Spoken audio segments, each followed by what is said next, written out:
Good evening, ladies and gentlemen, and welcome to yet another edition of the show, Trek Wednesday, stardate 2016.090 at 2200 Eastern Standard Time.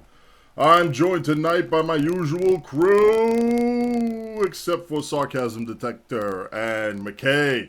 SarcasmDetector is on assignment, trying to figure out why Packleads must go, and something about some sort of beast that he has to check the underside of, or some nonsense like that. But who knows? He's intelligence. He does some crazy things. And SDO Mikey is doing some medical research on a few other items that's top secret, but we will come back with his information and what he will bring to us around 11.5. Meanwhile, the rest of the hosts, starting with the crazy teacher with a whip that'll crack over your head if you don't pay attention on what console you're using on your ship, TeacherKirby. Hey folks, how's it going? The man who hates torps, loves cheese, and really wants to kill people without dying himself in PvP. The cheese of cheesy tactics, Captain SOB. Hello. The man who's so famous he doesn't even need to be mentioned by name. We didn't know him, now we can't get enough of him. Zeph from Zeph Films. Good evening. And for those who have time now to actually find their earplugs, you might want to plug it in, because the man himself, Hairball Supreme, the howler from the big Howl of the Moon man himself, it's TimberWolf. Start this thing off right, sir.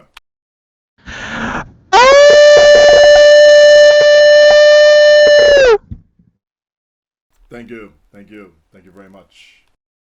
Alright, ladies and gentlemen, let's do this thing right here.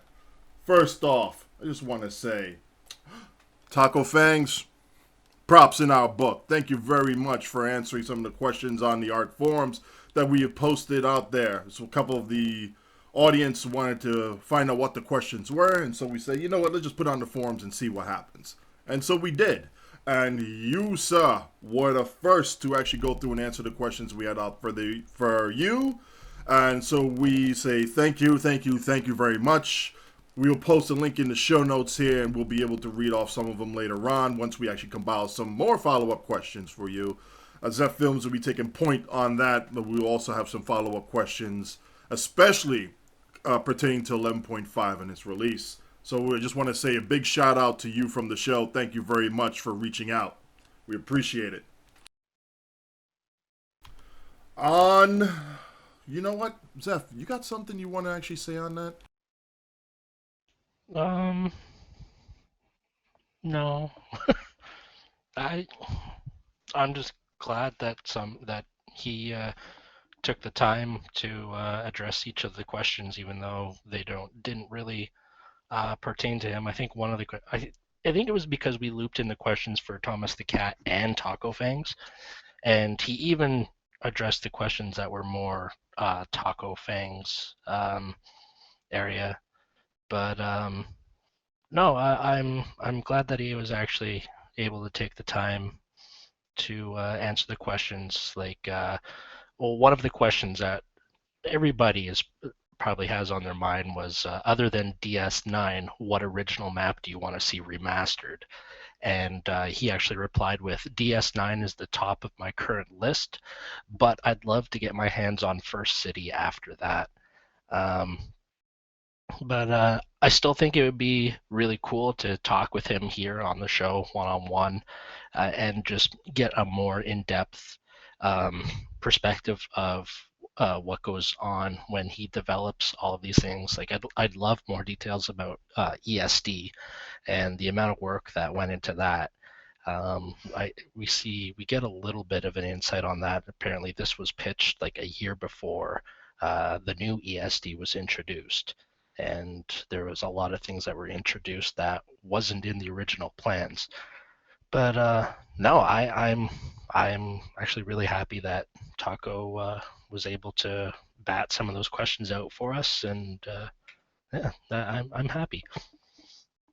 Cool. Cool. Thank you very much for your comments on that.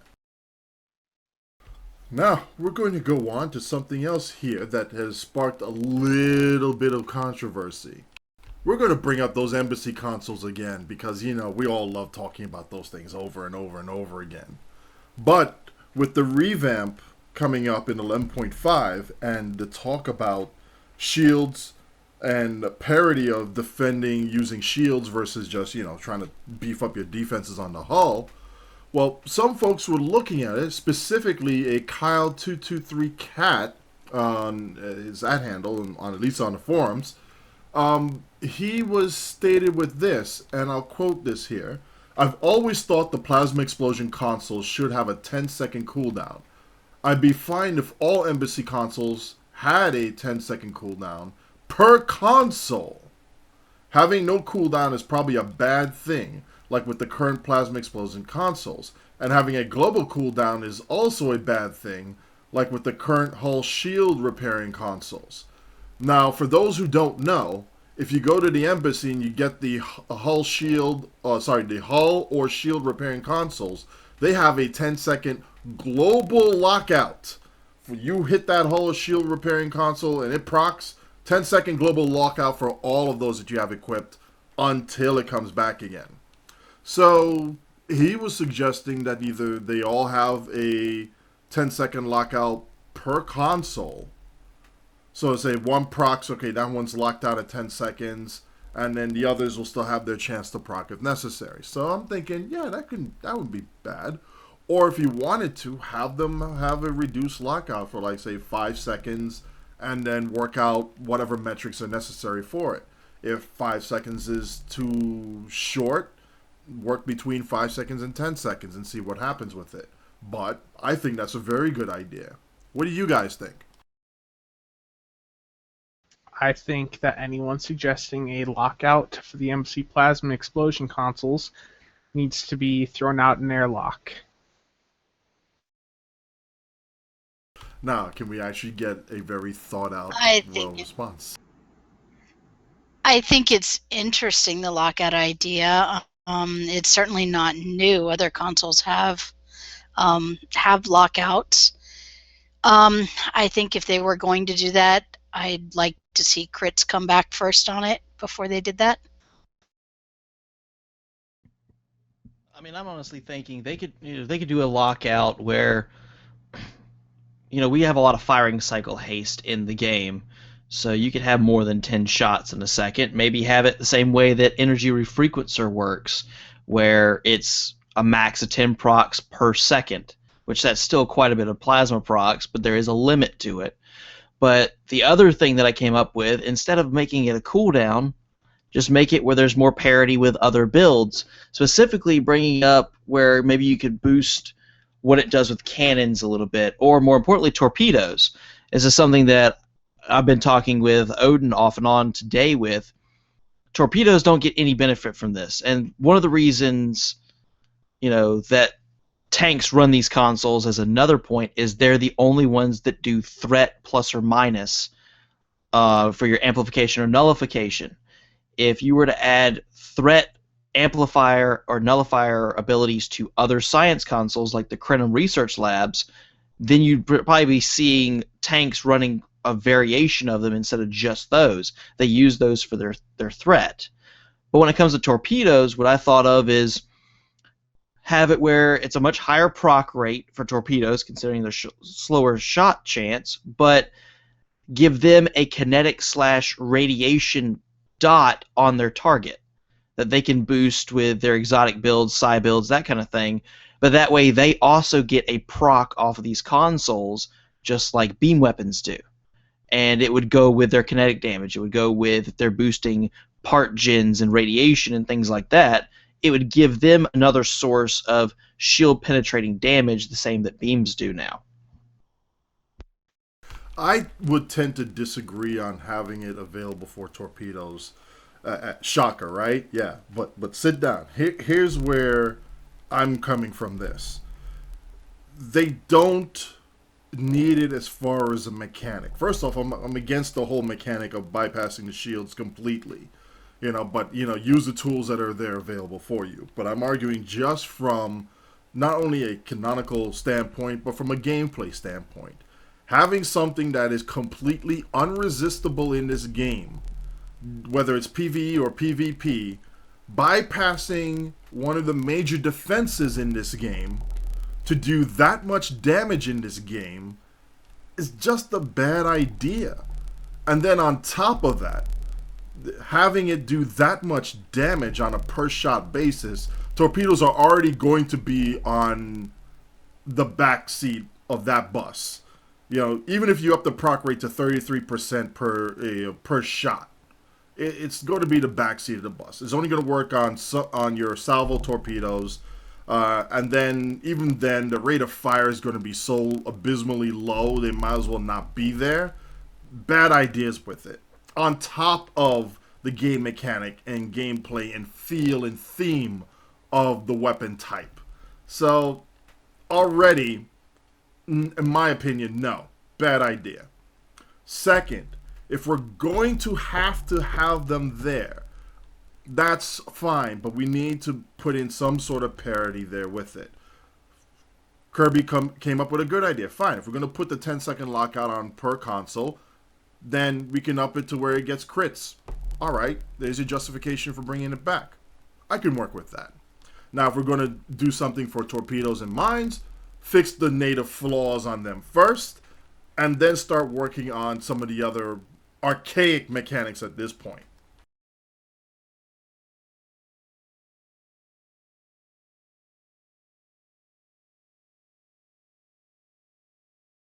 Thoughts?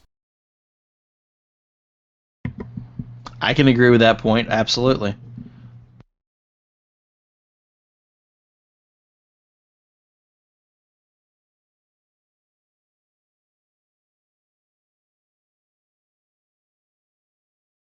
Odin, I think everybody thought you were having a Mino Cisco rant, and they got quiet.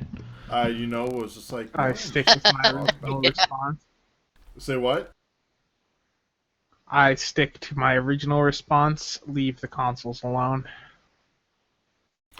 Then what needs to be done in order to bring the other consoles up to parity then? Just take their 10-second cooldown off. That's there. Ooh. People might actually use them then.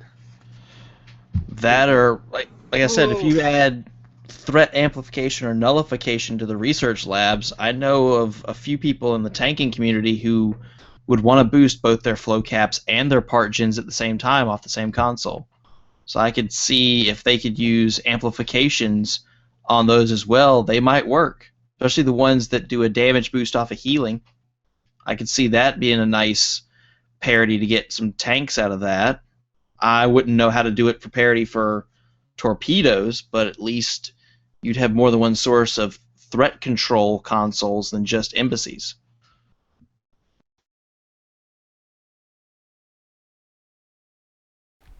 All right, we can deal with that. Well, especially with the revamp, though, those consoles would be nice to use once the lockout's been removed, so, or at least lowered to a per console, and then something like a 5-second lockout per console. Now, how it'll affect PvP? Well, to quote somebody who's very dark about PvP, yeah, who cares about PvP? Everything affects it to the point that it's disgustingly overpowered. But, you know what? We'll see. We already have immunities. We already have insta-gibs through the plasma explosions that are being mentioned. I honestly think that for PvP, the plasma consoles do need to be resistible. If they're going to do direct-to-hull damage, come up with a method to be able to resist their damage. Seriously. And no, Steve, no plasma consoles for Torps.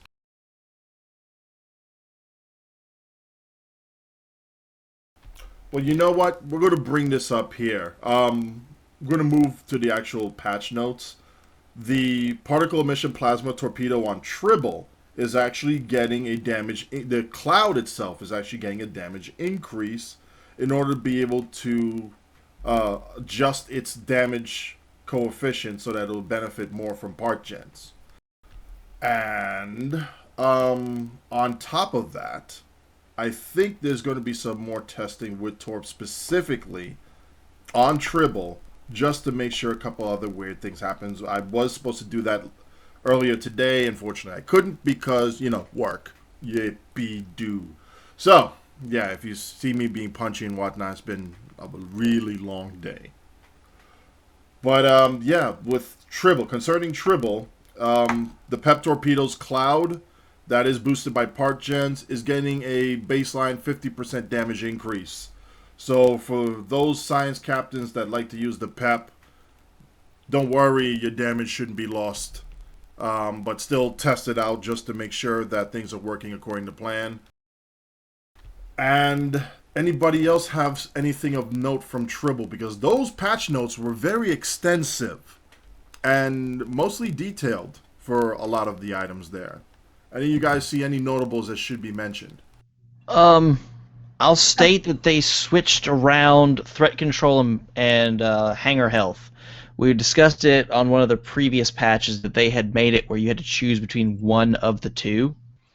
Now they've switched it where you can have both of them selected separately again. So they've actually separated that for, going back to a good quality of life of having both available. And I'm noticing that they did some work on the shield hardness skill. Apparently it wasn't giving you the shield negation of damage that it was supposed to. So they actually went and fixed that ability in the skill tree.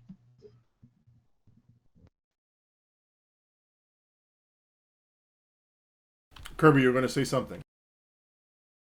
I was actually going to say what Timber said about how they separated the batteries and the threat control. I was all happy, yay!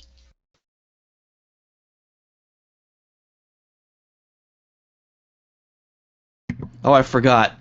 We have ship visual slots now as of today in the new patch notes. So you can do your little visual play with your shields, deflector, and impulse engines. It's something I was actually doing earlier just to look at a few of them, but that has been made a thing now on Tribble. And per testing with Spencer, the any bugs where you're getting secondary procs from shields not equipped does not work with this. So they actually put some good thought into coding it, so there wouldn't be unintended secondary benefits from doing this. And if anybody doesn't know what I'm talking about, it's basically the Nukara shield trick / bug from 6 to 8 months previous. We were thinking that might come back with this system. It did not, which actually shows they paid attention to it. That's a good thing. Extremely good thing. Yes, and for all those who like to do Space Barbie, here's your Space Barbie. You get to deck out your ship with the colors you like. I think me personally, I'm going to be rocking the, at the very least, the Mako shield in there for the visual, because I love the effect that it gives the hull. It gives it like a carbon fiber look. It's really, in my opinion, really schmexy. So that's what I'm going to be doing with it.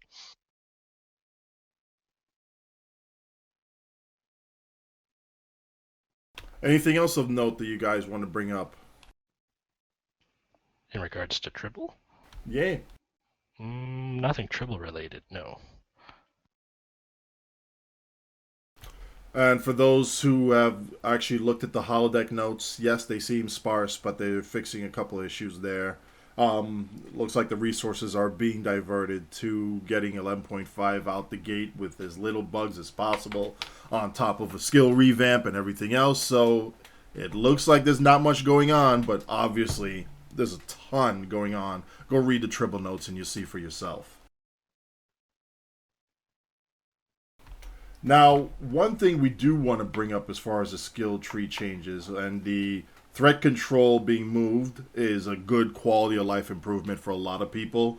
And it's not just for people who want to tank that they should spec into threat control, because if you do spec into it, you also get a benefit by not activating the threat option itself. So you're getting reduced threat by specking into it. So it is valuable for you if you do select it. One other thing we wanted to bring up here was, can your build be transferred over from Holodeck to Tribble? So far, from what I've been seeing in the threads and went through a discussion with it, the answer is yes. You're obviously not going to get some of the new toys that are in there until you sacrifice something for it. But yes, you will be able to transfer your build. I don't think I've seen a case where somebody's build could not be transferred almost at a 1-to-1 rate back onto from Holodeck to Tribble. In some cases, you might actually gain something going to Tribble. So that part there is good. But if you feel like for whatever reason you can't, I'll put the link in the show notes. Go there, post your build and what you have on Holodeck. There's somebody out there who will have something there for you. We'll also include the link for the skill builder for Tribble, and you can export it out into a notepad file, and you can just paste it anywhere in the forum threads, or just email it off to somebody, and they could import it in as a text file to that builder, so you'll be able to see, oh, this is what we have here as far as points. Yeah, we can go ahead and do this. One other thing I wanted to bring up from the Tribble notes here.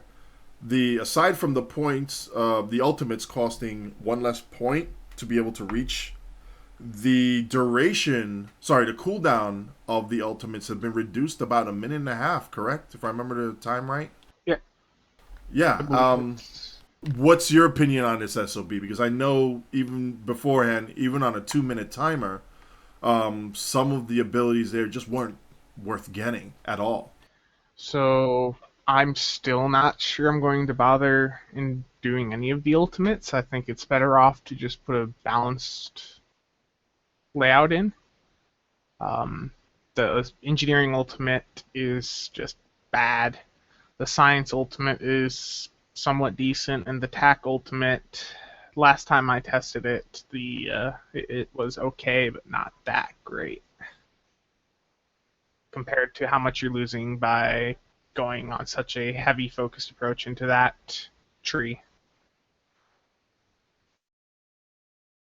Now, for anybody else here who's tested on Tribble, what do you guys think of the ultimates? And do you think the reduced lockout would actually help with the abilities, or they just need to be scaled better or just rebuilt completely?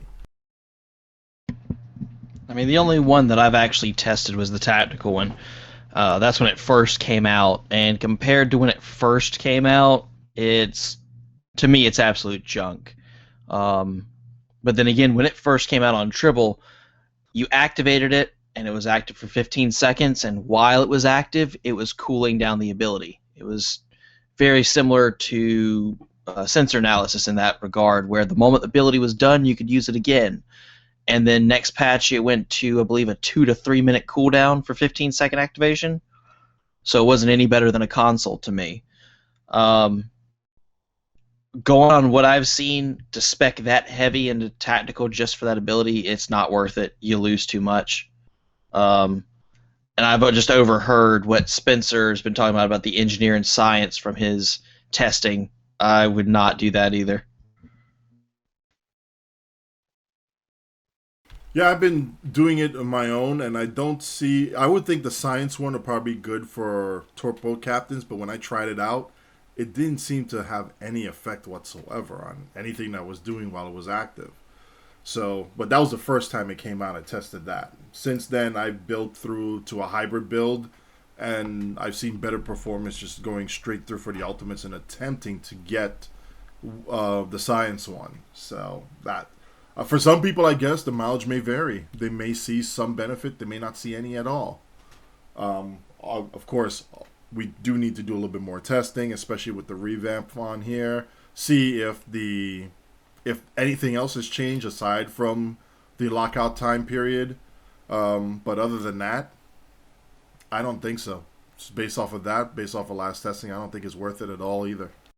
Now, something else from Tribble, they pushed out some changes to the fleet skill boost that you buy from the Starbase. You now have the 3 current ones. They are now locked to space only, and a new ground one will be coming out. So that what they do is they're plus 10 to all skills. And one of the issues was that they would be just wiped off after you swap ships or changed some maps, or if you died in some cases.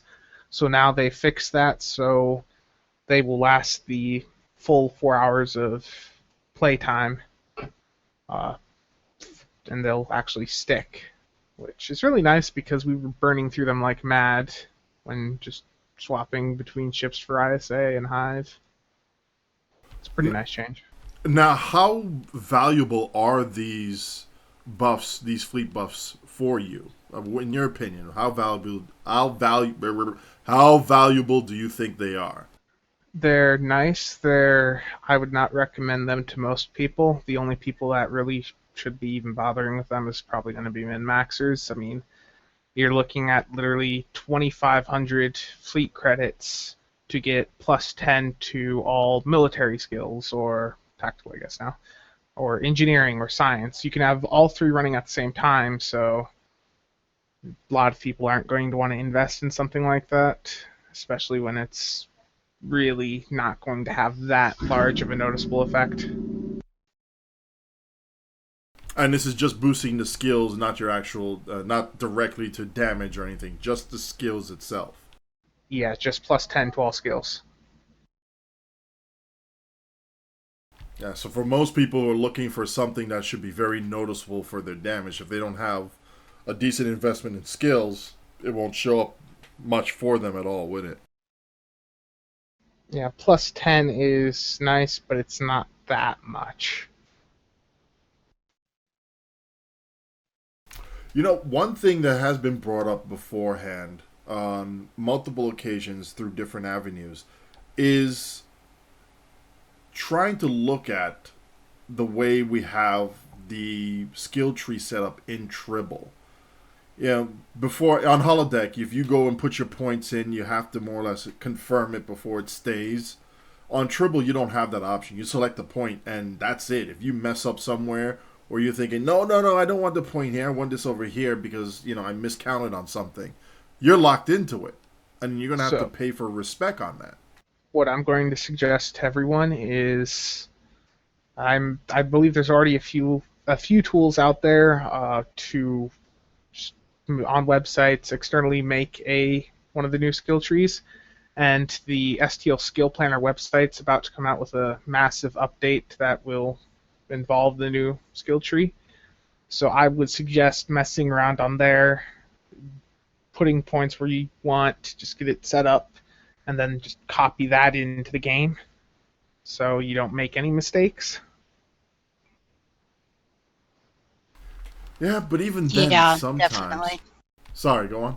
Okay. Sometimes even that, though, somebody would slip up somewhere at some point in time. And it happens only because, you know, we're human. We were just doing this at like 10:30 at night, 11 o'clock at night, you're already tired, everything else is going on. I gotta respec, get ready for this tomorrow, and oops, you miss up on a point.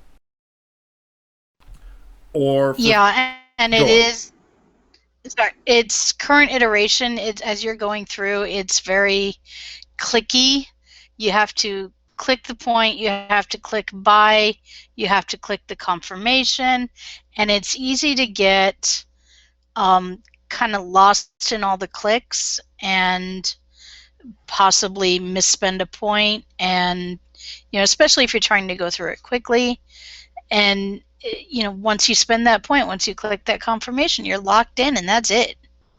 There's, you know, the only way you're going back is to get a respec token, and I really think that needs to be looked at. It needs to be more, it needs to be similar. The confirmation process, I think, needs to be similar to what we have now, where you can move them around, play with them, get it how you like it, make sure it's how you like it, and then you have to click an accept to accept the entire thing before you have to go and spend a respec token to change it.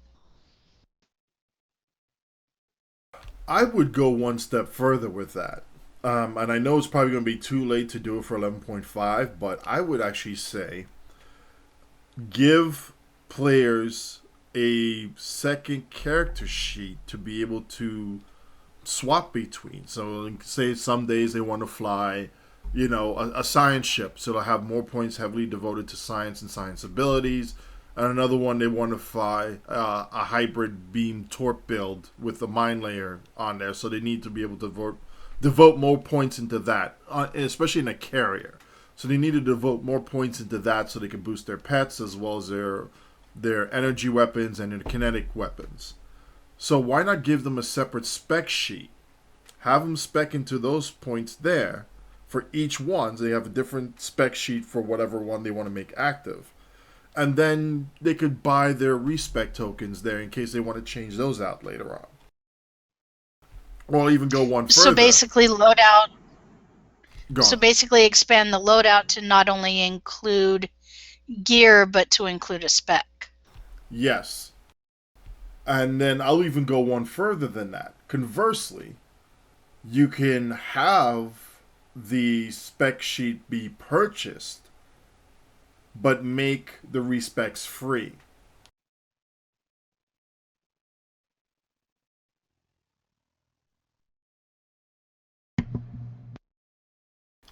I know, quiet. Interesting. I know, we're thinking. Thoughts. What does the audience think about this? Because, we actually like hearing different thoughts on something like this. Would they actually buy into something like this? Whether it be have a second spec sheet and then continue on with the purchase of respecs, or buy into the second spec sheet and then get your respecs for free. Well, there are a couple suggestions that I see in chat.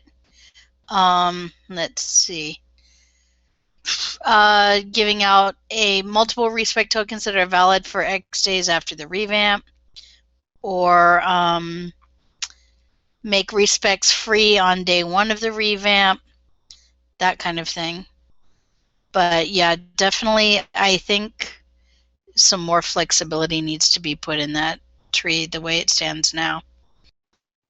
Either way, we have some ideas here that one way or the other people would pay for. It's just a matter of trying to find the right balance between generating revenue, making your clients happy, and having enough interest so that there would be revenue both from the old players as well as any new incoming players.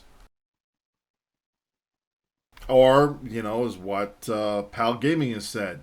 Or get respecs for how much you play the game as a reward.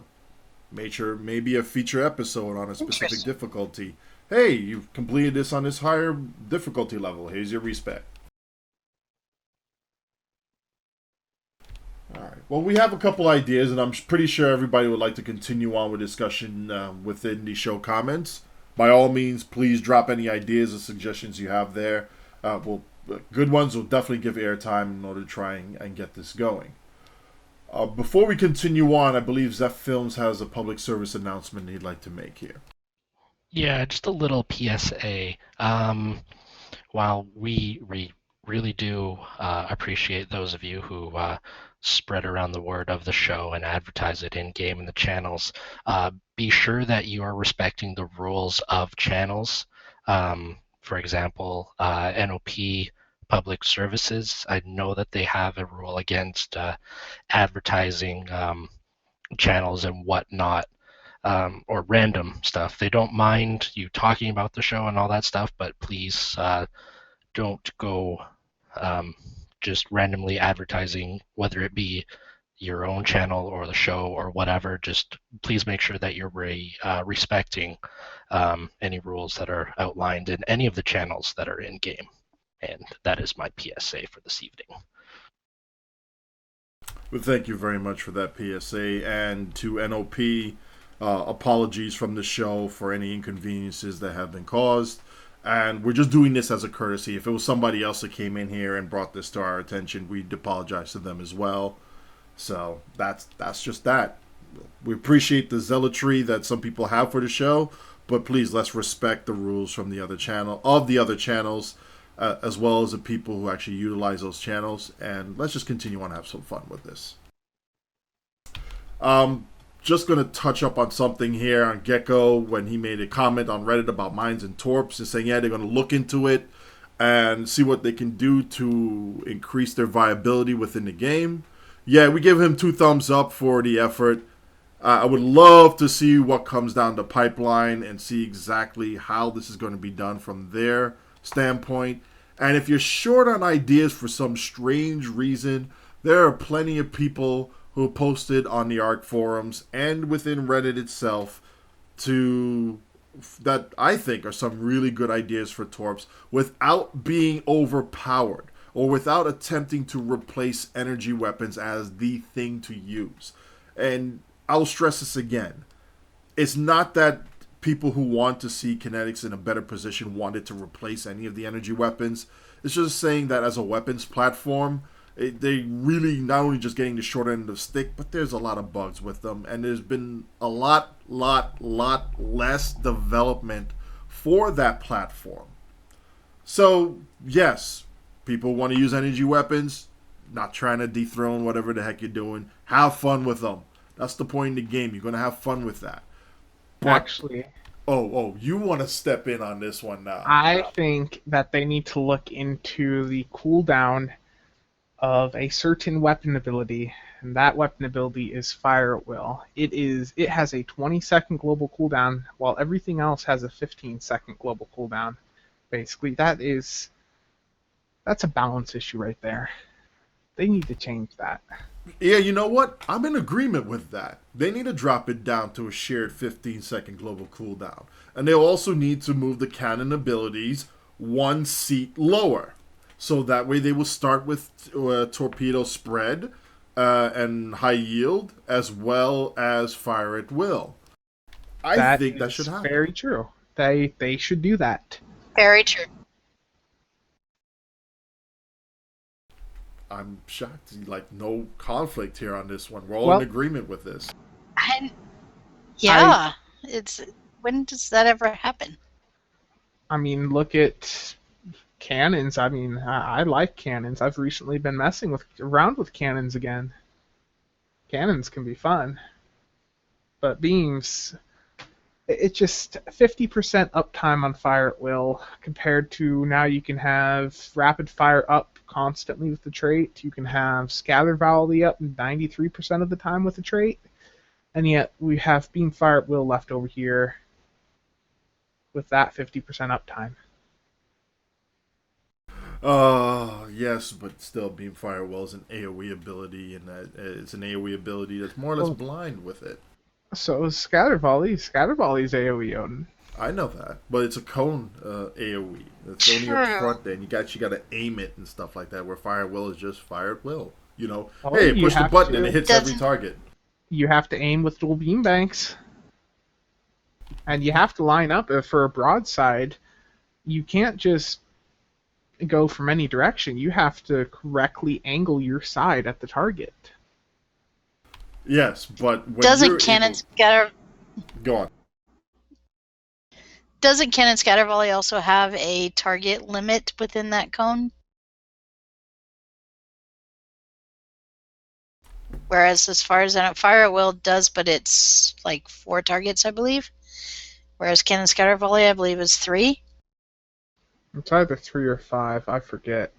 I forget too. We'll have to go back and figure this out. Yeah.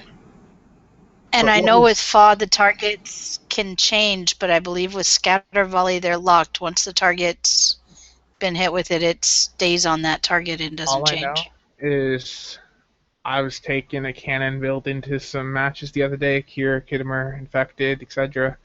And just stuff was dying so fast. It was just amazing. It was pretty. Yeah, but those things were just it's normal in advance, and those things are just withering away. Come on, that's completely different. But it's also good in elite queues. Speaking of queues, though, there was some talk about changes to the queues, and I know this was alluded with Gecko's interview on Priority 1. We also have an article from Luke Critter, So if you guys haven't read it, we'll put the link in on the show notes as far as what Luke Critter's thoughts are on that. What do you guys think about Gecko's comments on Priority 1? I get the idea that they want to get the less active queues populated. They just, overall, it seems, want queues to be populated again. But I just, even with the changes they're proposing, I don't see that happening because there's just simply not as many players even doing queues overall as there was 2 years ago.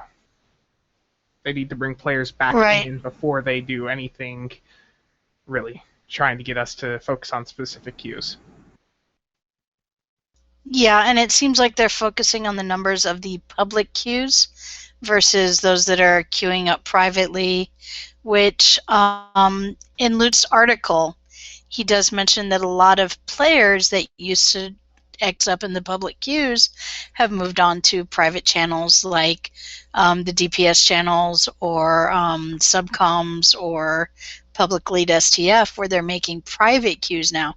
So they may still be doing the same STFs, but when you go and look at the quick play public queue list, it's not showing up because they're in private queues.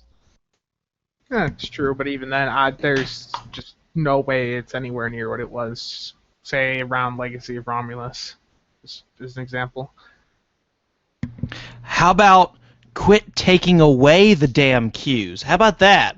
Actually, how about quit taking away the queues that we like all the elite queues or no win scenario or mind trap or the breach? How about quit taking them the fuck away from us? How about that? Yo, Kirby, did we make sure he has his shots? He's about to bite somebody. No, I'm sorry. No, man. That is something I had to speak on, and that's something that a lot of people in this game, from your new players that have not even get to see them, to the high-end players that are nuking through advanced content like there's nobody's business. I mean, we've even seen Hive Space Elite being beaten in less than 2 minutes. That we need more challenges. We need a lot more of our elite queues back.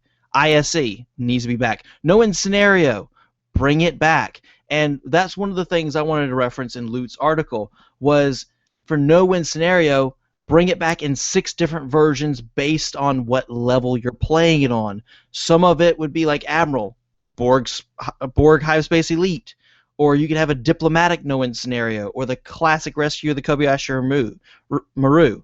Have different levels, different versions, so there's different challenges depending on what you're playing. And then you can make different, normal, advanced, elite queues of those that get most popular. But then you have multiple challenges based on what level you're running and what you're wanting to run.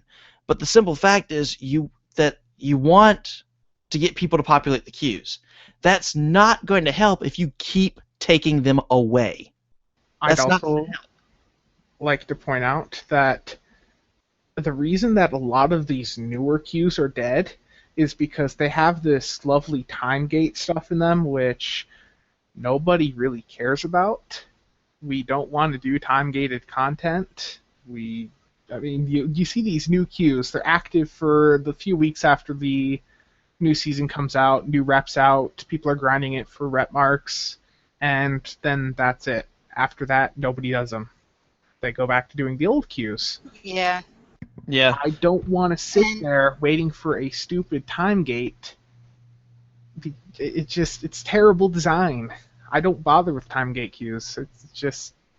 I have to agree. I'd rather do your Badlands battle zone for my Terran marks than I would having to wait for the time gates in Counterpoint, because in Counterpoint a lot of times, especially when you got a good team, most of your waiting time is waiting for the timer to go down. You can nuke through the content easily enough, and then you're just waiting for a timer. And you'd rather just be able to nuke through it and move on to the next. Yeah, this was common in the Mirror Invasion. You see that all the time where, a good group can nuke through the phase and sit there waiting on a timer doing nothing. And, really, it's not fun, and that's why a lot of these time-gated queues are empty.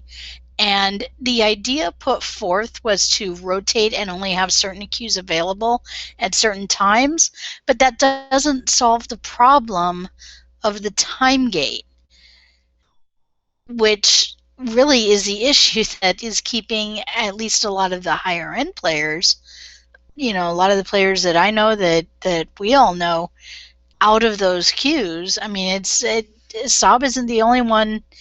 SOB isn't the only one saying that. I'm hearing that all over, that I don't like waiting for a timer, and that's why they don't play those queues. And it needs to be addressed differently than just putting it in a rotation where that's the only thing I have a choice of. Now, for the mirror event you mentioned, that thing got so boring because of time gates that, I mean, I know a lot of people just started AFKing it, and the next time it's probably up, that's all I'm probably going to do with it. I don't feel like sitting there for, half the match, just with nothing to shoot at, if I can just get nearly the same rewards just AFKing. Okay, so we've got time gates are scaring off people. We've got the fact that you keep taking away queues from us. There's number 2 right there. Sorry, I keep getting irritated when I bring that up. Maybe it's a sore spot. Maybe they should actually listen to the players, like they say they are, and bring back queues. Huh, great thought. Okay, moving on to the third thought, and this is one that I've been mulling over with other people in the community. Bring in the option for soloing queues. Now, this is something a lot of players do, especially high-end players, not just DPSers, but your tanks and everything else. Sometimes they like to solo the queues to test just how well they can build a starship, because sometimes soloing the queue is a different build than just running in with a team of 5. You have to build it different because you're the only one there. So make it an option where you can solo queues. If someone wants to solo an ISA, right now they have to get a group of 5 and then make 4 people warp out. Instead, have a solo option. And if you want to, I can see it now, they try to limit the difficulty, but give players that option. If you really want to solo the ISA, queue up for solo ISA in the queue. And then you have that option without having to drag 4 people along just to warp out. You're just doing it on your own, and you've got your own testing grounds. All right, I could see that as being something for, say, somebody who wants to have that type of challenge. Then bringing a challenge mode that's scaled for, for either that difficulty, but solo, the option to go in solo, or scale it down for some people to be able to do that, at a certain break point in difficulty, so they can go in and solo it. I can see it as a challenge mode. Okay, I get that. But as a long-term solution for queues in an MMO, allowing people to go in and do it solo, I don't think that's a good idea, let alone being a very dangerous precedent to set for this game in particular. I don't think that's a good idea to do it all outside of a challenge mode type of idea. Now, as far as the queues themselves and what's happening with it, there are multiple things that are hitting multiple people at different levels. Obviously, Timber is very, very passionate about having the queues being removed. We get that. We feel that as well. Some people may not like the queues that have been removed en masse. Okay, we get that. But why aren't they playing the other queues as well? Some of them see it as a lack of reward. Some of it's seeing as too much dead time, not enough action. Some of it's seeing that the theme for those queues aren't good enough. Some of it see that they're buggy, or they had a couple bugged experiences and were really unlucky with it. Benthans comes to mind for some people. We literally had to drag people through Benthans just to say, look, it's fine, it's safe, we're going to do it. Yeah, we might get some bugs going on here, but we can fight past it because we know how to fight past those bugs. And even then, it's still not a guarantee that we'll make it through a Benthans bugged event. But we still go and do it because we appreciate the instance. We'd like for that to be fixed, permanently fixed, so that we can bring more people through those queues and enjoy it. Go on, Timber. The other thing I was going to say is the return of investment on the rewards. And that's something that, people in this panel right now have complained about. Why run Elite when you pretty much get the same amount of rewards from the normal? Fix the rewards. Make it worth the extra time. If you're having to, especially if you're going to time gate a mission, and you're making it an elite queue, the rewards need to be significantly higher for payout than they are in normal, and that's been an ongoing issue for a long time now. So I think this queue issue needs to be tackled from several different fronts before we can start seeing a return for at least some players going into it. And you wonder, another thing here is, you wonder why a lot of people like doing the Borg mission so much, especially doing a Borg tour. Zeph, you were with me with Kenga and a couple other folks around there. And PAL Gaming's Astro Zombie, a couple other folks were there with us. We went through an entire Borg tour. We had a lot of fun with it. And even if we weren't in our overpowered state, we would still have a lot of fun with it. Why did we have so much fun doing it? The company. Well, yeah, there's your number one reason to stay in the game, the company. Well, but that what else? And I had been doing video shit for like 2 days, and it was nice to actually get in and play the game instead of demo recording every day. With But no, I with like respect, go on. I like the Borg stuff because it's just, I don't know, it's just fun to do. You got a good team. I like blowing shit up. All right, but why is it fun for you? Why is it fun? Spell it out for me. Really, it's fun because of the people that I was playing with, really. But why did we all decide to go and do that Borg tour itself? I mean, straightforward. When you were in the instance, for example, what were you doing, and how did you feel that you were contributing to the team?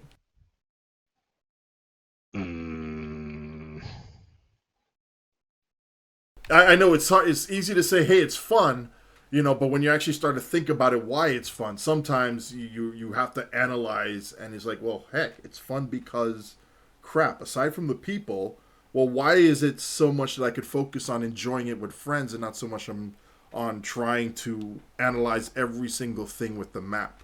Aside from familiarity, what makes this map so repeatable as far as playing it over and over and over again, excluding the ISA DPS runs? Those things are boring as hell, but still, why include that in a Borg tour? Why the Borg missions are so good with that?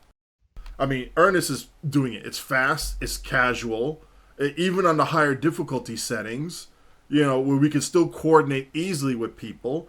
It's fast-paced action with it. And if something goes wrong, now we need to be able to go and coordinate with each other what the hell needs to be done. Things are happening constantly in it. Same thing with UAA. You go through in the lanes. You splitting up your 5-man team into 3 lanes. Someone, if you coordinate well, someone's going to be a runner to close this. If we don't have a certain captain to be able to close one of the rifts, okay, we'll go in there, squash them, and then come back into our lanes and start pushing forward. We see a dread, we focus fire on it, take it down, and then advance the line going forward. But that still requires some level of coordination that's fast-paced, that keeps our minds going with it, but not so intense that, hey, we could still, well, until we get to that level, it's not so intense that we can not chat with our friends or goof off with them or hang out with them. So that element of enough action to keep you interested in it in the lower level, but not so much that it overwhelms you, unless it's the first time you're learning it. But then as you go through that instance, you're like, I could do this. This is going to be fun. But I could still go talk with my buddies about whatever went on today. And then when the action picks up, it intensifies. I can then focus on that event. We all coordinate, be done with it, and then go back to the regular conversation while we keep blowing things up.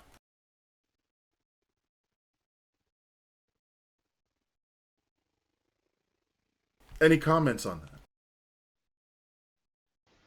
But as for teamwork and queues, it's one of the things that saddens me the most. Back to No Win Scenario is No Win had such a massive community behind it. There were multiple channels for it. That was just such a popular queue. I'm still very upset that they removed it. Now all those channels are, dead. You had like Spock's protege, Kirk's protege, Wesley's. There's so many runs used to be formed there. All right. Here's something then. What would happen with the community now if we take away UAA? I personally wouldn't lose any sleep over it, to be honest. Yeah, but you do a lot of filming, though. You're a madman with that filming. I've never done any filming in UAA though, so. This is true. And if I needed to recreate something Undyne wise, then I would just jump to the Foundry and recreate it there, which I've done plenty of times for any scenes that I've needed, like recreating the first contact scene. I've used Tribble Derp Foundry to recreate that scene. So me personally, if UAA was pulled, I honestly wouldn't lose any sleep over it. But that's me personally. I'm not really a fan of it. Like, I'll go along and help folks out, but it's just the Undyne stuff doesn't really interest me so much. But some people like doing it not just for the rewards, Loot Critter, but also because it is a fun map and it's still an intense map to do. Some people, there's another one. What happened if CCA turned out to be an event-only map? Where that's gone. Well, that's what 50% of the active public queue activity right there, based off of what we can see. Pretty much. I mean, your top two queues from what we see with everybody we play with would be CCA and ISA, just because you can go through them quick. It's just a quick in and out, and you don't have to really worry about it. You just move on to the next thing. And I think that's what it's become for a lot of players now is instead of going for some of these queues that are time-gated, you just want to go in, have your fun with your friends, move on to the next thing. You really don't want to be just stuck there sitting going, so, how about that weather? And you're just sitting there waiting for the next thing to pop. You just want something that's, in a sense, predictable, but at least you know it enough. You can go in and test new things out, but you know also the team that you're going with. So it makes it fun. You're testing out new things because it's not a challenge with your normal builds. See, I don't think Timegate is necessarily bad. Like, I do understand that the whole sitting around waiting for the timer to run out can be annoying, but at the same token, I'm looking at it as, hey, this is opportunity for all my captain level skills that I need to use for the big boss man coming up to get out of cooldown, so I can hit them up as soon as I'm going in for my alpha strike against boss number X.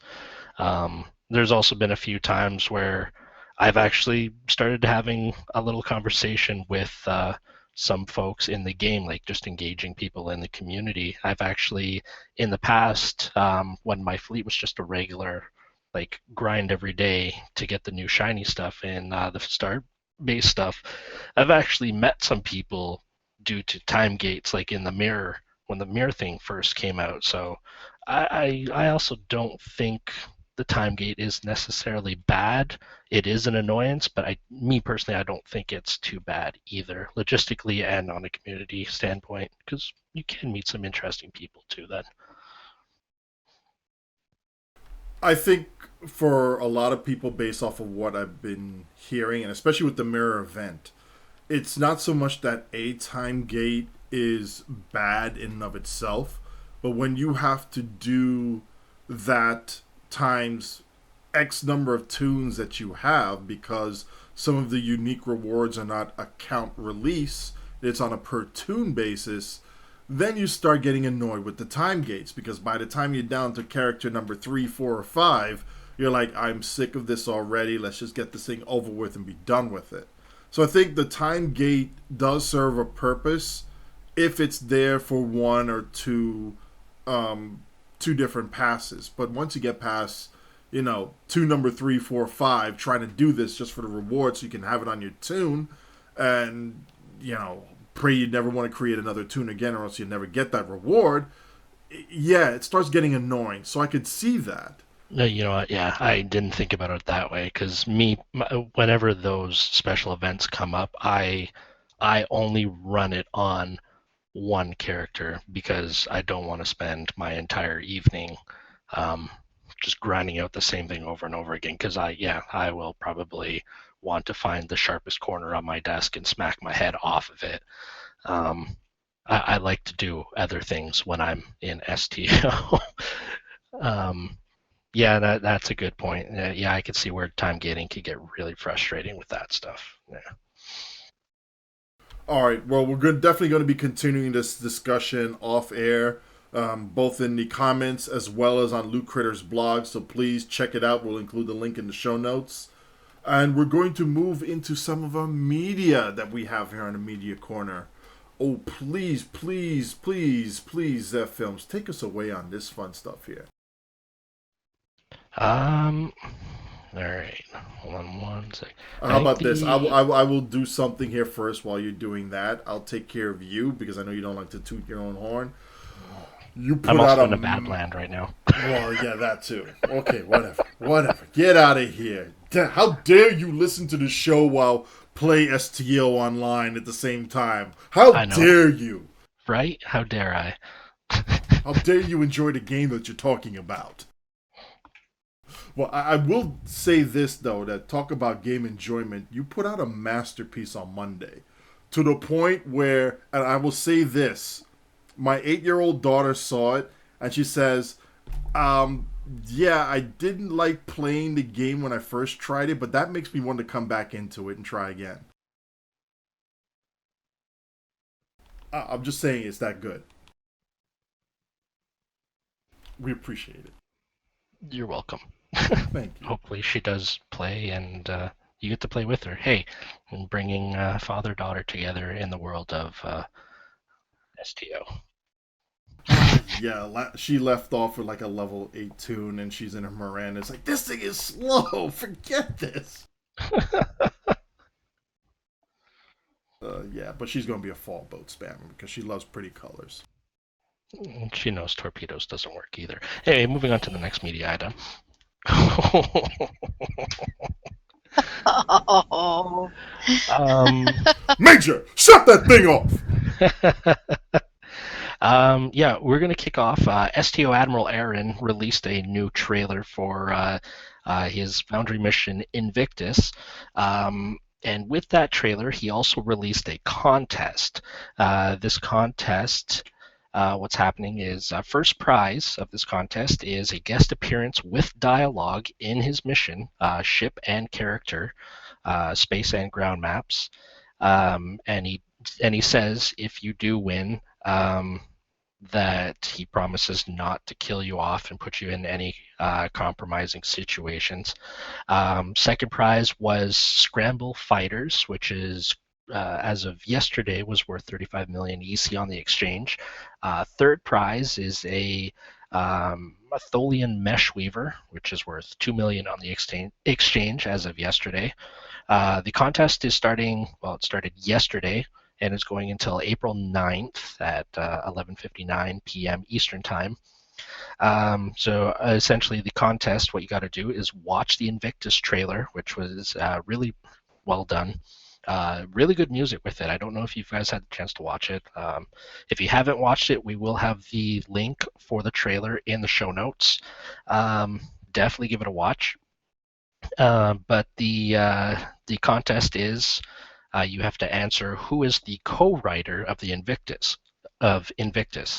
So you got to watch right to the end till you get to the credits to find that information out. You email STO Admiral Aaron your answer, and then in that email you got to provide your name, your Twitter handle if you have one, forum name if you have one, or Reddit contact information. And then if you're chosen to win, then there is some instructions on what he needs so he can create your character as close as possible in Foundry.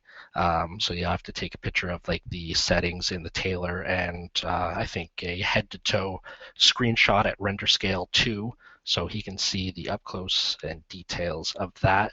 So yeah, everybody get in on that. It looks like it's a good contest, good way to get your name out there. I think TimberWolf, I saw him on either Facebook or Twitter saying that he was getting in on it. So I did. Yeah. Yes. So that is our first media item that we're talking about here. The next one is from Pal Gaming, our buddy Astro Zombie. Top 5 ways to get good in Star Trek Online. There's some truth and some humor to this one. Odin, you were involved in this one. Spencer, myself, and a few other people that we play Star Trek Online with. We will have that show in there. There's some very good points, like do circles and hit the space bar. Spencer really drove that point home.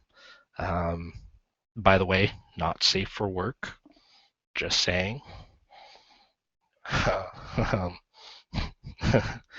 Yeah. But when you watch it, just try and enjoy the humor that goes behind it. It was really funny.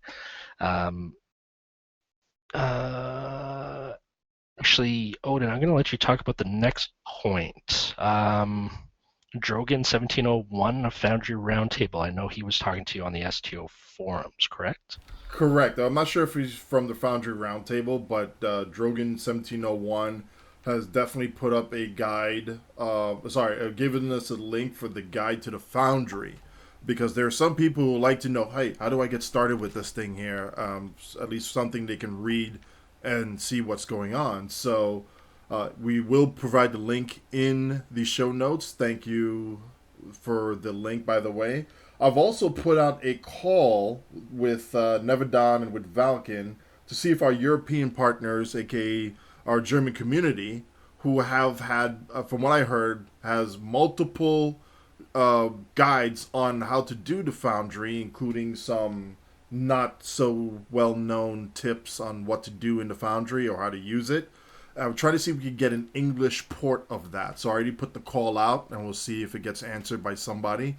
We would love to be able to do something as far as compensation for them. So whatever we can come up with, we'll be more than happy to let our European partners know, hey, thank you very much for caring about us and collecting the data, one, which is very important, and then two, almost as equally important, converting it over to English so that the rest of us who are not smart enough to be multilingual could be able to understand that. So we appreciate that. Thank you very much.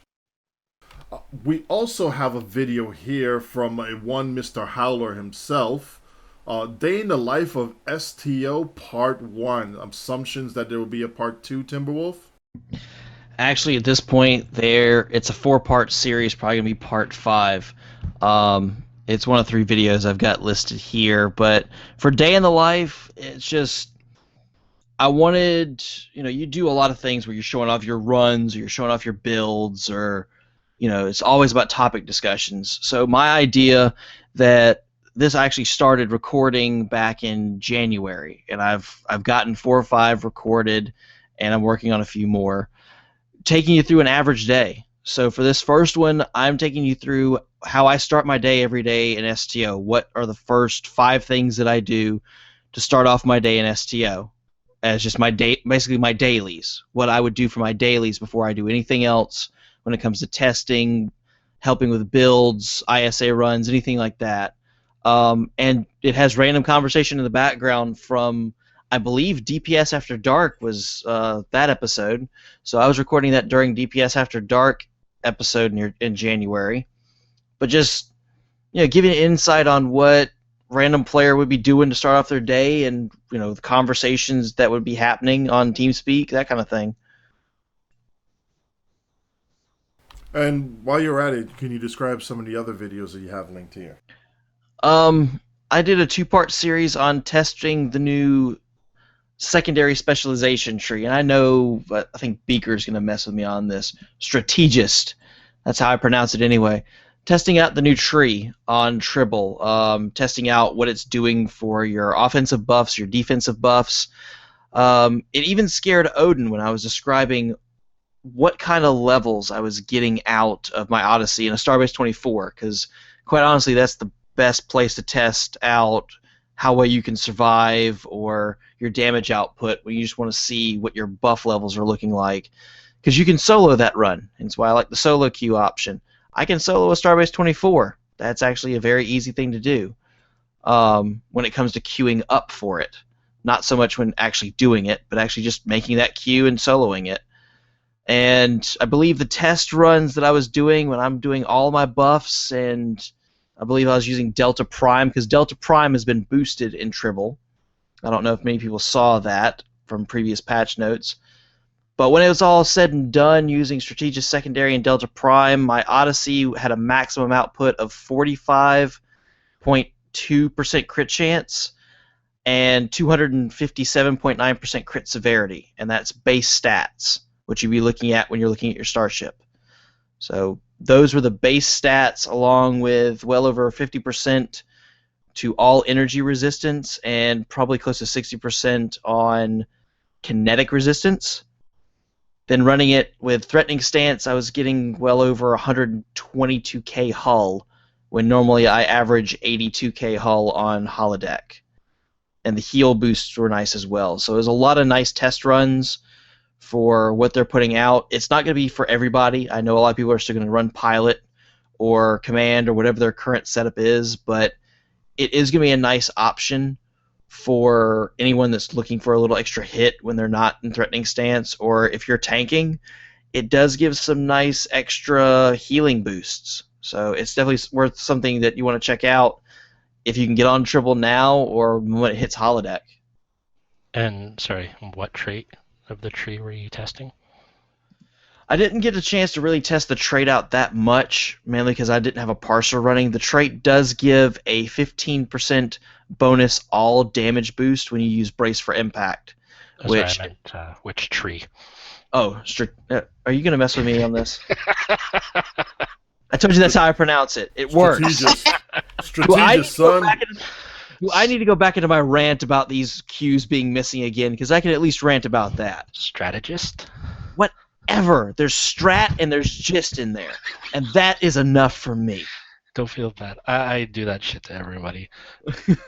especially when there's when I was younger and there was stuff to do around the house, and the mention of caulking the window came up, and I'd be like, you have to do what? Caulk the window. You got to do what? Oh, shut up, Alan.